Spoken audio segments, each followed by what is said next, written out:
Hello everyone!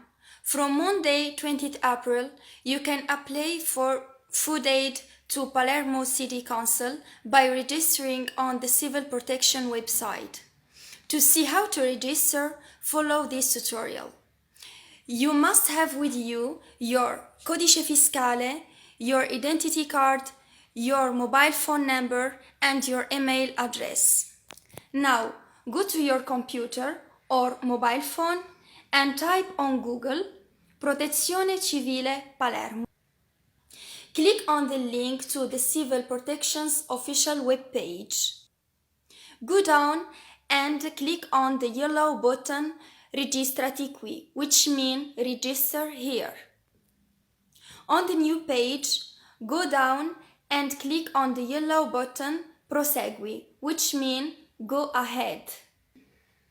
Now enter your data, your codice fiscale, your surname, your name, your mobile phone number and your email address.